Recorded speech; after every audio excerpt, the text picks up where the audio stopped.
Assalamualaikum warahmatullahi wabarakatuh. Perkenalkan, nama saya Hasifa Putri Maharani dengan NPM 224111031, kelas manajemen 22A. Di sini saya ingin mengerjakan tugas manajemen keuangan tentang definisi laporan keuangan materi 2. Definisi laporan keuangan adalah laporan keuangan, suatu penyajian terstruktur dari posisi keuangan dan kinerja keuangan suatu entitas yang bertujuan untuk memberikan informasi mengenai posisi keuangan, kinerja keuangan, dan arus entitas yang bermanfaat bagi sebagian besar kalangan pengguna laporan dan pembuatan keputusan ekonomi. Definisi menurut para ahlinya yaitu ada menurut Kazmir, laporan keuangan adalah laporan yang menunjukkan kondisi keuangan perusahaan pada suatu perusahaan dalam suatu periode tertentu.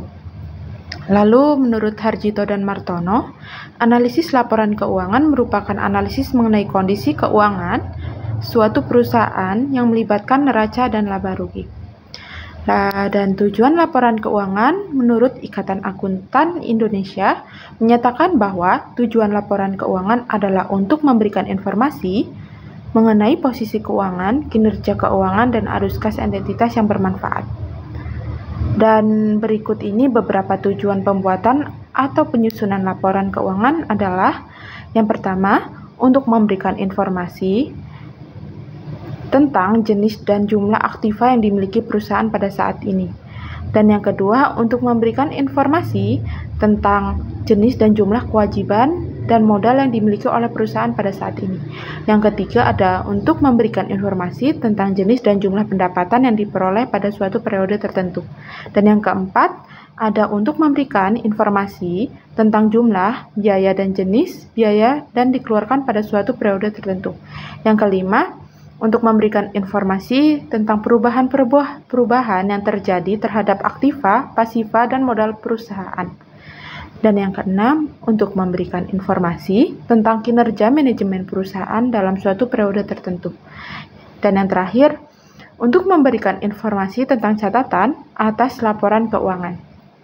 Berdasarkan penjelasan di atas, dapat disimpulkan bahwa tujuan laporan keuangan merupakan alat untuk memberikan informasi kepada entitas yang membutuhkan agar dapat menilai kondisi perusahaan dan dapat bermanfaat untuk mengambil keputusan pada suatu perusahaan. Dan berdasarkan pendapatan di atas dijelaskan sebagai berikut, yaitu neraca. Neraca sendiri balance atau sheet. Neraca merupakan laporan yang menunjukkan tentang posisi keuangan perusahaan pada tanggal tertentu. Arti dari posisi keuangan sendiri adalah perusahaan yang dimaksudkan adalah posisi jumlah dan jenis aktiva dan pasiva dalam suatu perusahaan tertentu. Dan yang kedua ada laporan laba rugi atau income statement. Laporan laba rugi merupakan laporan keuangan yang menggambarkan hasil usaha perusahaan dalam suatu periode tertentu. Dalam laporan laba rugi tergambar jumlah, pendapatan, dan sumber-sumber pendapatan yang diperoleh. Dan yang ketiga, laporan perubahan modal. Laporan perubahan modal merupakan laporan yang berisi jumlah dan jenis modal yang dimiliki pada saat ini. Yang keempat ada laporan arus kas. Laporan arus kas merupakan laporan yang menunjukkan semua aspek yang berkaitan dengan perusahaan. Yang kelima ada catatan atas laporan keuangan. Catatan atas laporan keuangan merupakan laporan yang memberikan informasi apabila ada laporan keuangan yang memerlukan penjelasan tertentu. Dari penjelasan di atas dapat diambil kesimpulannya bahwa jenis-jenis laporan keuangan terdiri dari laporan laba rugi, laporan posisi keuangan, laporan ekuitas, laporan arus kas, dan catatan atas laporan keuangan. Laporan keuangan ini menunjukkan hasil pertanggungjawaban manajemen atas penggunaan sumber daya yang dimiliki oleh perusahaan. Menurut Kazmir, terdapat dua macam metode analisis laporan keuangan yang biasa dipakai, yaitu sebagai berikut. Yang pertama, ada analisis vertikal. Merupakan analisis yang dilakukan terhadap hanya satu periode laporan keuangan saja. Informasi yang diperoleh hanya untuk satu periode saja dan tidak diketahui perkembangan perusahaan dari periode ke periode. Lalu yang kedua, analisis horizontal. Ya, merupakan analisis yang dilakukan dengan membandingkan laporan keuangan untuk beberapa periode. Dari hasil analisis ini akan terlihat perkembangan perusahaan dari periode ke-1 ke periode yang lain. Di samping metode yang digunakan untuk menganalisis laporan keuangan, menurut Kashmir, terdapat jenis-jenis teknik analisis laporan keuangan, yaitu sebagai berikut. Yang pertama, yaitu ada analisis perbandingan antara laporan keuangan, yaitu analisis dengan membandingkan laporan keuangan dengan lebih dari satu periode. Yang kedua, analisis tren, yaitu analisis laporan keuangan yang biasanya dinyatakan dalam presentasi tertentu.